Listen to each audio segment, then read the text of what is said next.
अपराध ना हो जाए और गुरु बढ़िया अपराध से बच्चा, अगर ये डर बना रहेगा तो अपराध किसी का नहीं बनेगा। अगर डर नहीं रहेगा तो अपराध बन जाएगा। अगर ये डर बना रहे ना कि यार भगवान देख रहा है, ये डर बना रहे कि गुरु देख रहा है, तो हमें लगता है जो डर गया वो अभय हो गया। इस मार्ग में अभय होए जो तुम्हें डराई, जो भगवान का डर, कानून का डर, शास्त्र का डर, गुरु का डर है, वो बच जाएगा।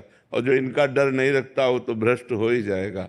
डर जरूरी है, डर जरूरी है। आज डर ही तो खत्म होता जा रहा है, इसीलिए हम गिरते जा रहे हैं। अगर हमें डर हो कि भगवान देख रहा है, हमें डर हो कि गुरु संत की आज्ञा का उल्लंघन ना हो जाए, हमें डर हो कि कानून के विरुद्ध आचरण न बन जाए, तो हम बहुत अच्छे आदमी बन जाएं।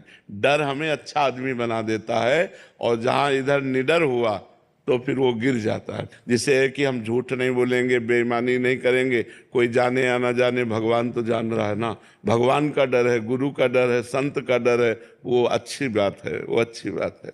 गुरु अपराध से बचने का क्या उपाय है? गुरु कृपा। गुरु के अपराध से गुरु ही बचा सकता है, दूसरा नहीं। दूसरा नहीं कह सकता, यहां तक कि भगवान भी नहीं।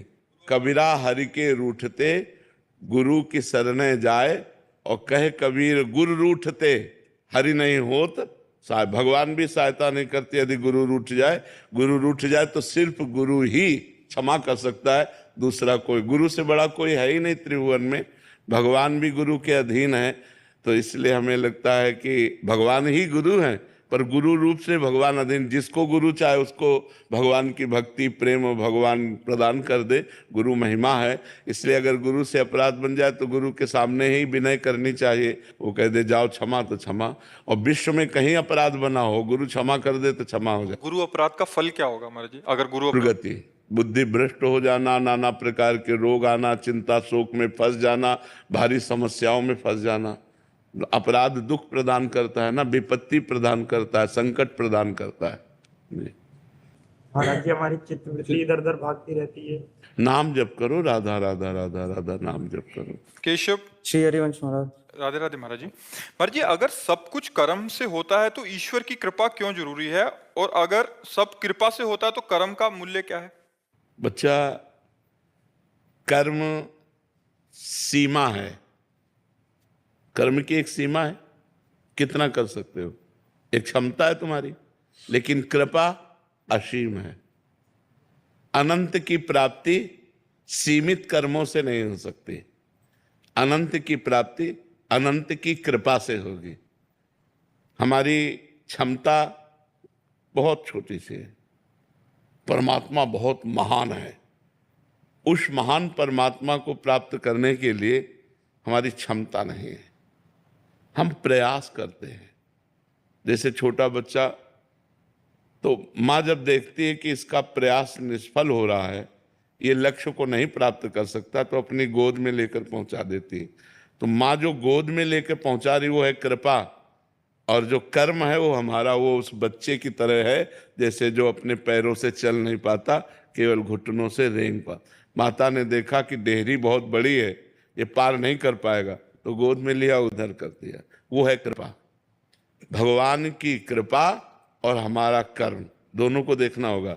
जब तक वो बालक रेंगता हुआ घुटनों के बल चला नहीं, तब तक मां की कृपा नहीं हुई। और जब वो चला और डेहरी नहीं नांग पा रहा, देहली, तो माता ने लगा दिया। तो कृपा और प्रयास दोनों जरूरी है। इसमें न कोई हम ये कहें कि बड़ा न छोटा।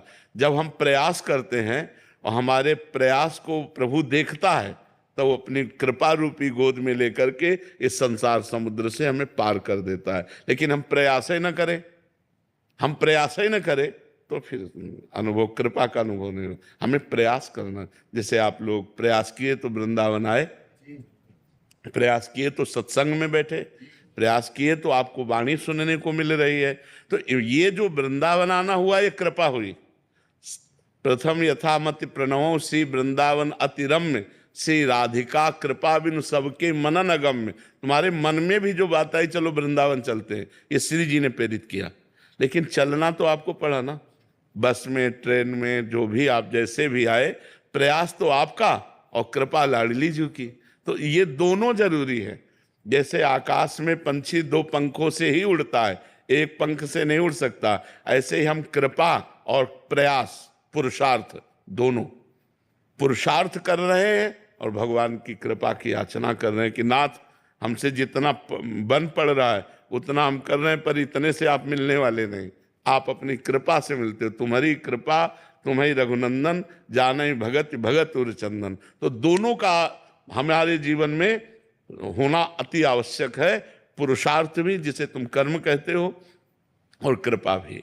भगवान की कृपा और हमारा पुरुषार्थ, तो हम जिधर जाएंगे उधर हमारा मंगल होगा और विजयी होंगे।